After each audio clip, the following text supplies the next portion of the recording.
years 2015.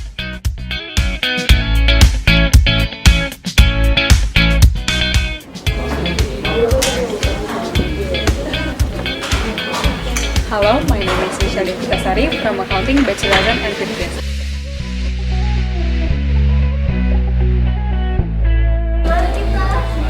Hello, my name is Ratu Azalea major in Accounting, Batch 2015. Hello guys, we are from The Truth. As a future accountant, There is no reason to lie. This is our Leadership Project. Here we are gonna present about Gender discrimination.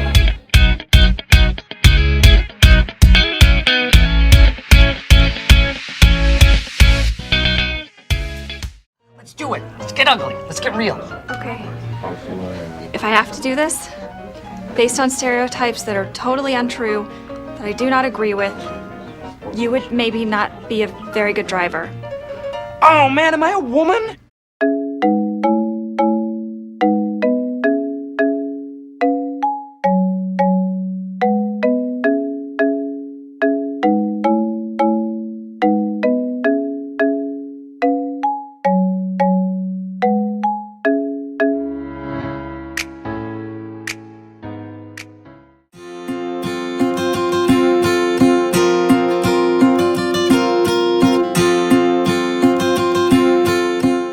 Like there's a big misconception between the concept of gender and the concept of sex, you know. Sex is something you're born with, you're either male or female, and gender is socially constructed, which is basically you're like feminine or masculine. In general, gender discrimination is when you basically treat both genders unequally.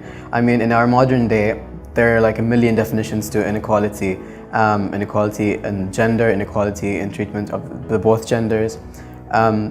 Society tends to make definitions for what feminism is, how being a man is, and how the usual image of a man is strong, unemotional, heartless, and how women should be weak and powerless in front of a man. And I think that's, I don't think it's right.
There's no opportunities for you to really move ahead. It was this woman, Betty Dukes, a Walmart cashier, who was the first Walmart female worker to file a lawsuit charging Walmart with gender discrimination for what she called a corporate culture of sexism, where most managers are men, most workers women, and women, it's alleged, get less pay and fewer promotions than men doing the same jobs.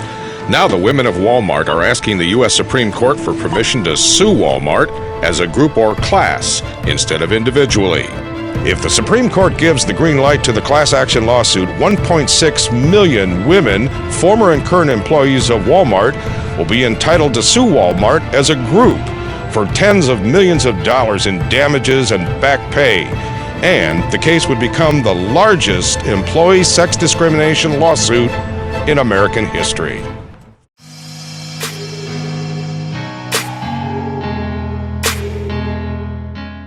I know she fits the spec, and I know you want to employ more women, but can we be practical for a moment? Now, I've got 2 of my best people off on maternity leave right now. 2. Now, the last thing I need is another woman who might go and get pregnant.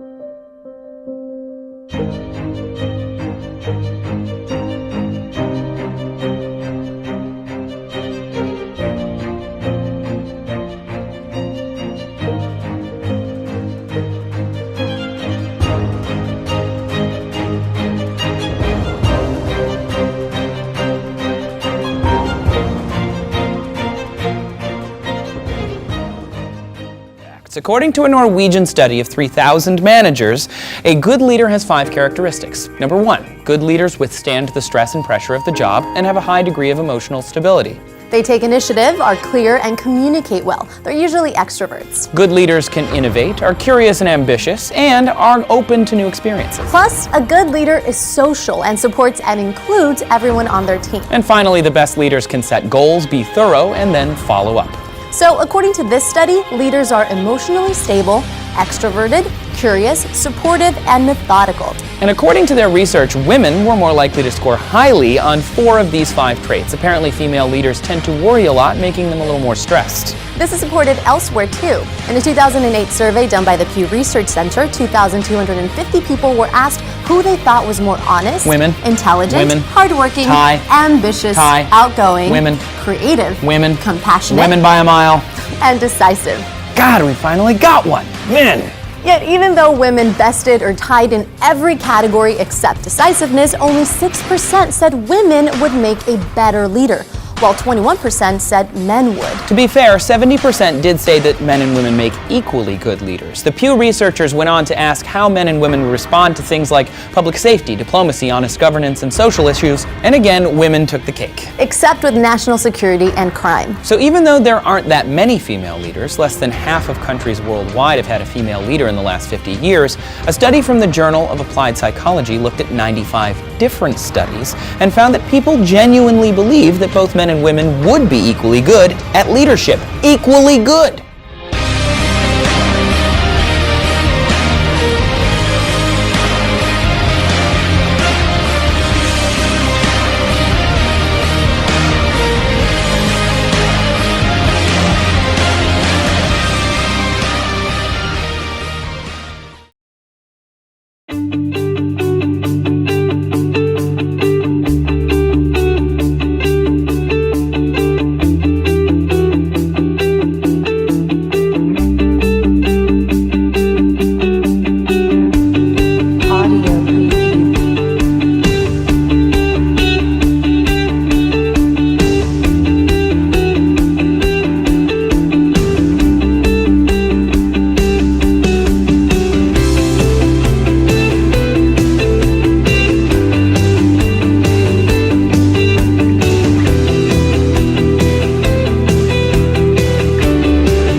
Research and development organizations need to invest in programs that promote gender equality alongside improving productivity and incomes. Policies need to be implemented that increase women's access to services and resources. Communities need to support women as farmers and as leaders. Increasing women's voice and agency is a valuable end in its own right. When development organizations, policies, and communities support the success of women, we have a chance to reduce extreme poverty and boost shared prosperity for girls and boys, women and men, around the world.